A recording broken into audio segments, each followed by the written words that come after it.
Campuses have long been the center of debate for society's most pressing issues. We will not be moved! A battle played out in court over the University of Alberta's handling of student-led anti-abortion demonstrations. The university did nothing to stop the disruption of the signage and required them to pay over $17,000 for security if they were to set up another similar display.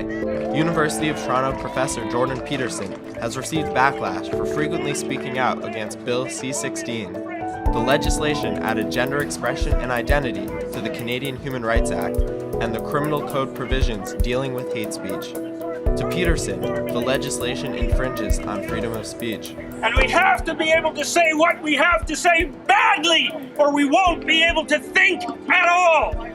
Lindsay Shepard, a teaching assistant at Wilfrid Laurier University, was reprimanded by faculty after showing a video of Peterson's critique of Bill C-16. Shepard was told she created an unsafe environment. Protests broke out on campus on both sides of the issue, and Shepard has turned into a rallying figure with over 30,000 Twitter followers. Canada's universities are often viewed as a place for hearing new perspectives and considering new ideas. But recent events have sparked a debate over the limits of free speech. A lot of our students are against hate speech and are against students feeling excluded. So generally I think free speech is kind of limited on our campus, and I don't think that is necessarily a bad thing.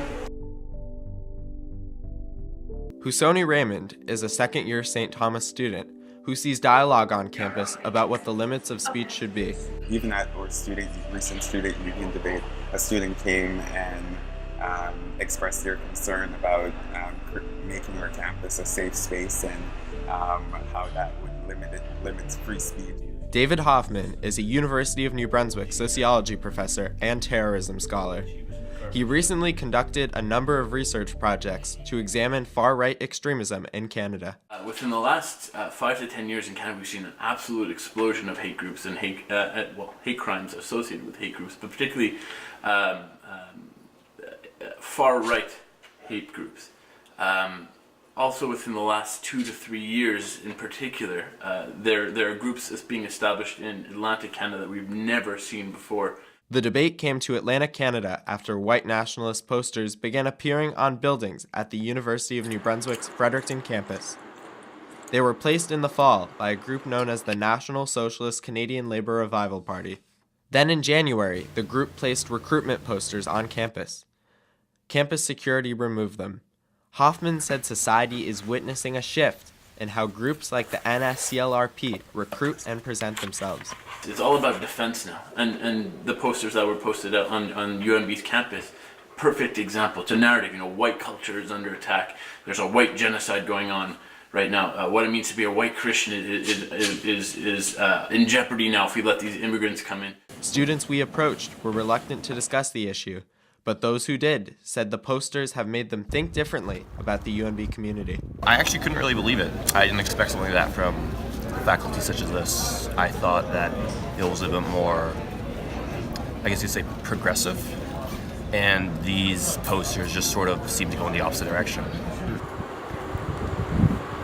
Just with the political atmosphere that's going on, maybe people feel like they have more of a right to be spreading their beliefs. Hate speech also found its way further up the hill in Fredericton. White nationalist posters were discovered on the second day of St. Thomas University's Conference on Truth and Reconciliation. And there are active extremist group members in the city and province. The alt-right organization Storm Alliance held a small rally at Odell Park in the fall. David Kuhn is the MLA for Fredericton South. He said it was a surprise to see these groups active in his riding. There's always the odd individual, who has hateful views, but normally it's not organized in any way that gets expressed publicly, particularly. And here we have something that suggests there's a bit of organization going on, actually, to put those hateful views out where people can see them, and that's unsettling. The student newspaper at UNB's St. John campus, The Baron, stirred the pot, publishing content from Michael Thurlow, leader of the National Socialist Canadian Labour Revival Party. It ran an unedited question-and-answer style interview, along with a letter from Thurlow. The 2 articles included comments about Jews and false information about residential schools. They've been removed from the Barron's website. The Barron's decision generated national news and sparked a heated conversation about the limits of free speech in Canada. Michael Camp is a former reporter with CBC News and a journalism professor at St. Thomas University. He teaches the course, Media Ethics and the Law. It's really appalling to me that a university publication, where you'd expect some thought on this matter, would make this kind of decision. The publication's editor has been fired, and the current staff declined our request for an on-camera interview. In a statement, the editorial board apologized for negligence and oversight and promised to strengthen accountability.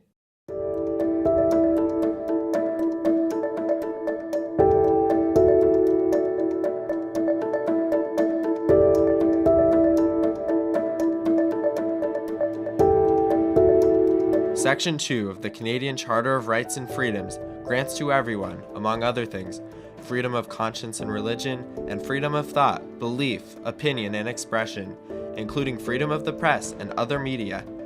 But these rights can be restricted. Section 1 of the Charter restricts the freedoms by making them subject only to such reasonable limits prescribed by law as can be demonstrably justified in a free and democratic society. And those limits include hate speech. Sections 318, 319, and 320 of Canada's Criminal Code forbid hate propaganda.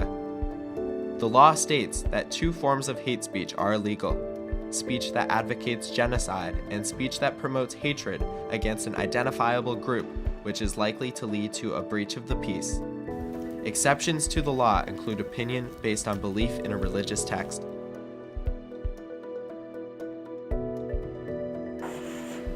The debate is a clash between 2 values: opposition to hateful and offensive material and the right to free speech. The line between them is far from clear, spurring a debate that could shape this generation. Alexander Silberman, reporting for St. Thomas Journalism.